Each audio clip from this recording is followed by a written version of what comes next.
శ్రీవారి చక్కి ఆటతో చేసిన ప్రతి చపాతీ చల్లారాక కూడా ఎంతో సాఫ్ట్గా టేస్టీగా ఉంటుంది. శ్రీవారి చక్కి ఆట, శ్రీవారిని ప్రేమించే వారి కోసం.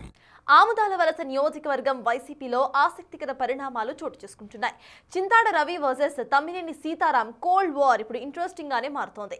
ఈ ఇద్దరి నేతల మధ్య జరుగుతున్న ఆధిపత్య పోరులో ఒక్కోసారి ఒక్కొక్కరు పై చేయి సాధిస్తున్నారు. నిన్న మొన్నటి వరకు నియోజకవర్గ ఇన్ఛార్జ్గా ఉన్న చింతాడ రవి అంతా తానే అన్నట్టుగా కనిపించారు. కానీ ఇప్పుడిప్పుడే పరిస్థితులు మారుతున్నట్టుగా కనిపిస్తున్నాయి.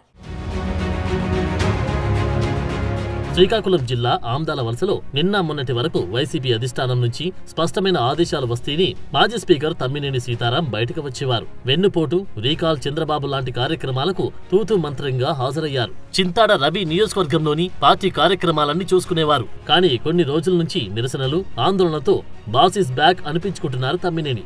యూరియా కొరతపై చేసిన నిరసనలకు ఓసారి ఆయనను పోలీసులు అదుపులోకి తీసుకున్నారు. ఆ క్రమంలో మరోసారి రోడ్డుపై బైఠాయించి ఆందోళన వ్యక్తం చేశారు. వైఎస్ఆర్ వర్ధంతి రోజు ఆటో కార్మికులకు మద్దతుగా ర్యాలీలో పాల్గొన్నారు. వ్యవసాయ శాఖలో అవినీతి అంటూ వచ్చిన ఆరోపణలపై మెడికల్ కాలేజీలో ప్రైవేటీకరణ అంశంపై కూడా తమ్మినేని గలం విప్పారు. అంతెందుకు కాశీబుగ్గలో జరిగిన తొక్కిసలాట ఘటనపై పరామర్శకు వెళ్లిన వైసీపీ బృందంలో బొత్స తర్వాత ఆయనే సెంటర్ ఆఫ్ అట్రాక్షన్ అయ్యారు. తమ్మినేనిలో సడన్ గా మార్పు ఎందుకు వచ్చిందంటే ఆసక్తికరమైన సమాధానాలు వినిపిస్తున్నాయి. పోయిన దగ్గరే వెతుక్కునే ఫార్ములాని ఆయన అమలు చేస్తున్నారని తెలుస్తోంది. తన కుమారుడు చిరంజీవి నాగ్ను ఆమ్దాల వలస భవిష్యత్ నేతగా తయారు చేయాలని తమ్మినేని భావిస్తున్నారు. అయితే ఆ ఆశలకు చింతాడ రవి రూపంలో అడ్డంకులు ఏర్పడ్డాయి. చింతాడ రవికి జగన్ నియోజకవర్గ ఇన్ఛార్జ్ బాధ్యతలు అప్పగించారు. అప్పటినుంచి తమ్మినేని అలకపాన్పు ఎక్కారని ప్రచారం నడుస్తోంది. అయితే కూన రవికుమార్, కేజీబీవీ ప్రిన్సిపల్ సౌమ్య వివాదాన్ని చింతాడ రవి సరిగా హ్యాండిల్ చేయలేకపోయారని పార్టీలో విమర్శలు వస్తున్నట్టు తెలుస్తోంది.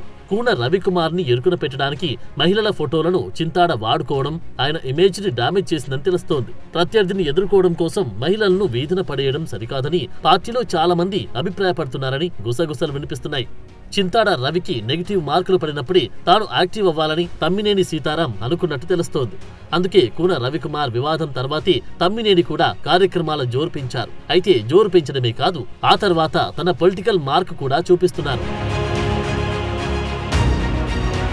తమ్మినేని ఏ కార్యక్రమం చేసినా క్యాడర్ ఆయనతోనే ఉందని నిరూపించుకుంటున్నారు. మెడికల్ కాలేజీల ప్రైవేటీకరణ అంశంపై పార్వతీపురంలో చేసిన కార్యక్రమానికి తమ్మినేనితో పెద్ద ఎత్తున శ్రేణులు హాజరయ్యారు. ఇక నియోజకవర్గంలో ఏ కార్యక్రమం జరిగినా మెజార్టీ వైసీపీ శ్రేణులు తమ్మినేనితోనే ఉంటున్నారు.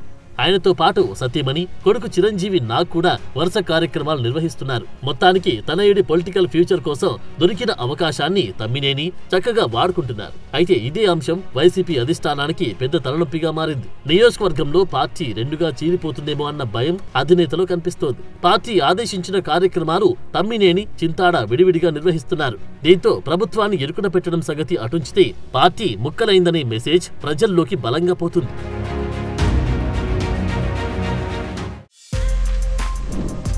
For more videos like this, subscribe Big TV channel.